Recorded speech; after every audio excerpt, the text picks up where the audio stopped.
ఓం శ్రీ వరలక్ష్మి అయి నమః.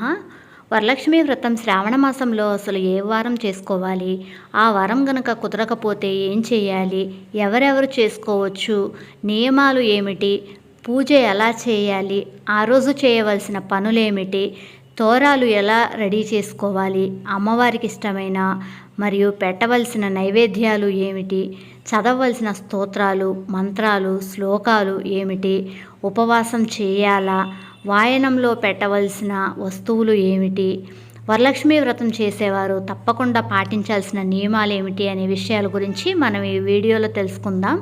ముందుగా నా వీడియో కనుక ఫస్ట్ టైం చూస్తున్నట్లయితే ప్లీజ్ సబ్స్క్రైబ్ మై ఛానల్. ఇలా సబ్స్క్రైబ్ చేయటం వల్ల నేను చేసిన ప్రతి వీడియో యొక్క నోటిఫికేషన్ మీ వరకు వస్తుంది. శ్రావణ మాసంలో పౌర్ణమికి ముందుగా వచ్చే శుక్రవారం రోజు వరలక్ష్మి వ్రతం చేసుకోవటం చాలా మంచిది. అలా కుదరలేదు, స్త్రీ సంబంధిత సమస్యలు వస్తాయి అని కనుక తెలిస్తే మనం మొదటి వారమైనా సరే ఈ వ్రతాన్ని ఆచరించవచ్చు. ఎందుకంటే చారుమతి కథలో చెప్పినట్లు పౌర్ణమికి ముందు వచ్చే మొదటి వారం అయితే చాలా మంచిది. ఎందుకంటే రెండవ వారం అసలు శ్రేష్టం. రెండవ వారం కుదరదు అనుకుంటే మొదటి వారం చేసుకోవచ్చు. అది కూడా పౌర్ణమికి ముందు వచ్చే శుక్రవారమే అవుతుంది కాబట్టి అది కూడా చాలా మంచిదే. ఆ 2 వారాలు కుదరలేదు అంటే కనుక 3వ వారం నాకు తెలిసి చేసుకోరండి. మా ఇంట్లో అయితే చేయరు. 3వ వారం మురికి వారం అంటారు.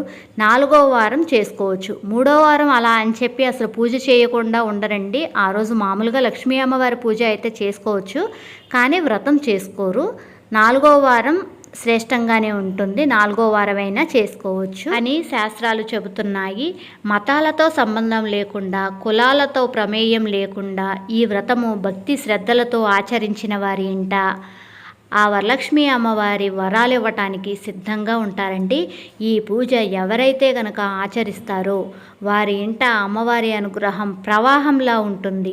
అష్టైశ్వర్యాలు వారి ఇంట కొదవ లేకుండా ఉంటాయి అనటంలో అతిశయోక్తి లేదు.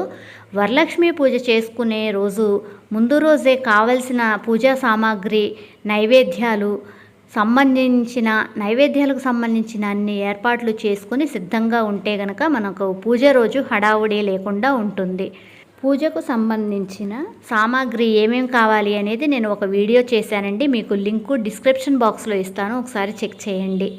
ఈ వ్రతం చేసుకునే రోజు సూర్యోదయానికంటే ముందుగానే లేచి ఇళ్ళు వాకిళ్ళు శుభ్రం చేసుకుని తలస్నానం చేసి ద్వారానికి మామిడి తోరణాలతో అలంకారం చేసుకోవాలి. గడప పూజ కూడా చేసుకుని అమ్మవారి పీఠాన్ని తూర్పు గోడకు ఈశాన్య భాగంలో బియ్యం పిండితో ముగ్గులు వేసి పీఠం ఏర్పాటు చేసుకోవాలి. ఆ స్థలాన్ని గోపంచకంతో శుద్ధి చేసి పీటకు పసుపు, కుంకుమ, బొట్లు పెట్టుకోవాలి. ఆ పీట మీద ఒక కొత్త వస్త్రాన్ని, తెలుపు రంగు వస్త్రాన్ని పరిచి బియ్యం పోసి అమ్మవారి ఫోటో మరియు కలశాన్ని ప్రతిష్ఠించి కలశం చెంబుకు పసుపు, కుంకుమ, బొట్లు పెట్టి కొబ్బరికాయను పెట్టి జాకెట్ ముక్కతో కొబ్బరికాయకు వస్త్రాన్ని చేసి పెట్టాలి. అమ్మవారి రూపాన్ని కూడా సిద్ధం చేసుకోవచ్చు. అలా అమ్మవారిని ప్రతిష్ఠించి ముందుగా గణపతికి పూజ చేసుకోవాలి. ఎందుకంటే మన పూజలో ఎటువంటి విఘ్నాలు రాకుండా విఘ్నేశ్వరుడికి పూజ చేసి తర్వాత అమ్మవారిని ఆవాహన చేసి ఉపచారాలన్నీ చేసుకోవాలి. తర్వాత అమ్మవారికి అష్టోత్తర నామాలతో మంగళకరమైన వస్తువులను ఉపయోగించి పూజ చేసుకోవాలి. పూజ కోసం అక్షింతలు, మంగళకరమైన వస్తువులు అంటే గాజులు, కుంకుమ, గవ్వలు, లేకపోతే రూపాయి బిళ్ళలు లాంటివి ఏదైనా సరే, నాణ్యాలు ఇలా పూజ చేసుకోవటానికి వాడుకోవచ్చు. పూజ పూర్తయిన తర్వాత తోర పూజ కూడా చేసుకోవాలి.